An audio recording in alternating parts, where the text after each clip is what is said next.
Hello everyone, welcome back to my channel Urdu Darsgah. I hope आप लोग ठीक होंगे। मैं डॉक्टर गुलनाज फातिमा और आज की इस वीडियो में मैं high school teacher eligibility test का पेपर लेकर हाजिर हुई हूं ताकि आप लोगों को सोल्व करा सकूं। तो आइए बिना देर की वीडियो शुरू करते हैं।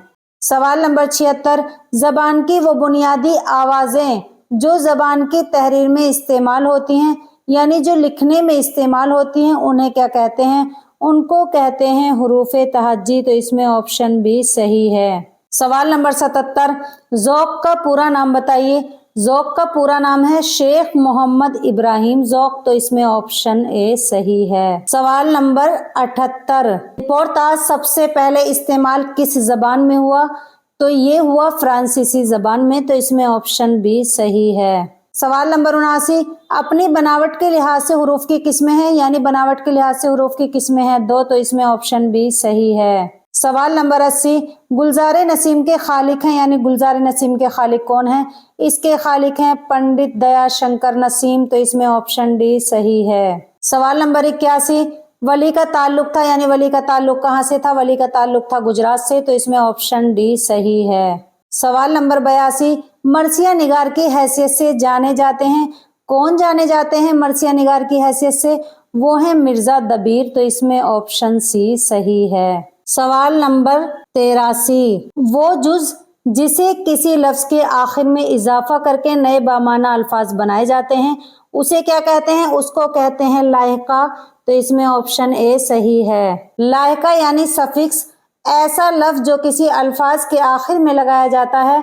जैसे शान के आखिर में दार लगा दें तो क्या बन जाएगा?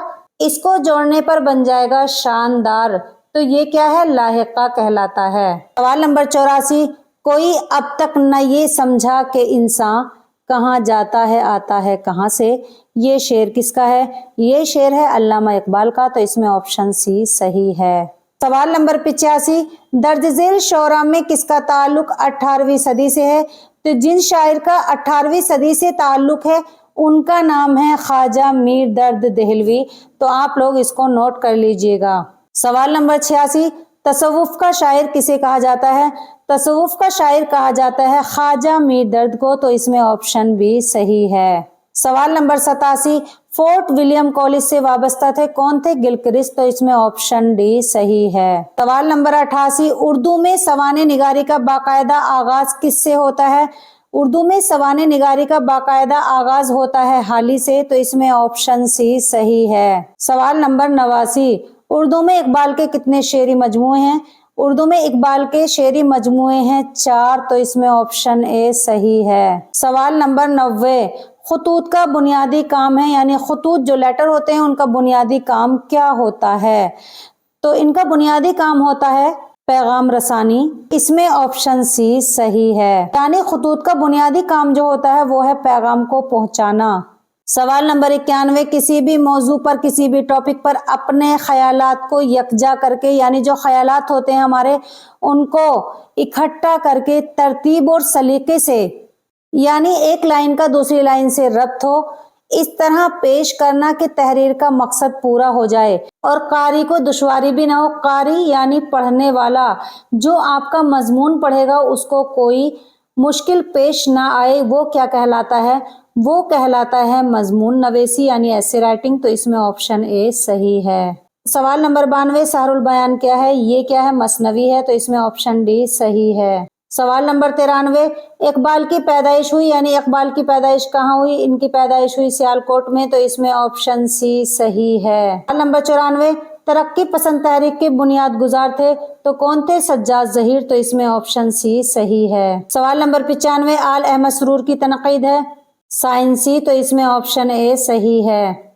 सवाल नंबर 96, कौम के गम में डिनर खाते हैं हुक्काम के साथ रंज लीडर को बहुत है मगर आराम के साथ। ये किसका शेर है? ये शेर है अकबर इलाहाबादी का। तो इसमें ऑप्शन बी सही है। सवाल नंबर 97, अच्छी इबारत वो है जो यानी अच्छी इबारत कौन सी होती है? जो बेऐब हो। तो इसमें ऑप्शन सी सही है। सवाल नंबर 98, हस्ती अपनी हबाब की सी है ये नुमाइश शराब की सी है। तो हस्ती का मीनिंग इसमें क्या है? जिंदगी। हबाब कहेंगे बुलबुले को और नुमाइश दिखावा और शराब किसको कहेंगे? धोखे को कहेंगे।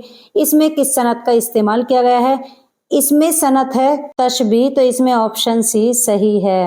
سوال نمبر 99، اردو زبان کا سب سے گہرا رشتہ ہے، کس سے ہے سب سے گہرا رشتہ؟ سنسکرت سے، تو اس میں آپشن بی صحیح ہے۔ سوال نمبر 100، شریف زادہ کیا ہے؟ شریف زادہ ایک ناول ہے، تو اس میں آپشن اے صحیح ہے۔ میں اس ویڈیو کو اس امید کے ساتھ ختم کروں گی کہ تمام سوالات کے جوابات اچھے سے سمجھ میں آ گئے ہوں گے۔ اگر آپ لوگوں کو ہماری ان تمام ویڈیو سے تھوڑا سا بھی فائدہ ہوتا ہو تو آپ لوگ ہمارے چینل اردو درسگاہ کو سبسکرائب کرنا نہ بھولیں، اور پلیز ہو سکتا ہے مجھ سے کوئی غلطی ہو جاتی ہو تو میری اصلاح ضرور کریں، اور اپنا فیڈ بیک یاد سے ضرور دیں۔ مجھے آپ لوگوں کے فیڈ بیک کا انتظار رہتا ہے۔ نیکسٹ ویڈیو میں پھر حاضر ہوں گی ایک اور ویڈیو کے ساتھ۔ تب تک آپ لوگ اپنی تیاری اچھے سے کرتے رہیں اور اپنا خیال رکھیں، خوش رہیں۔ اللہ حافظ۔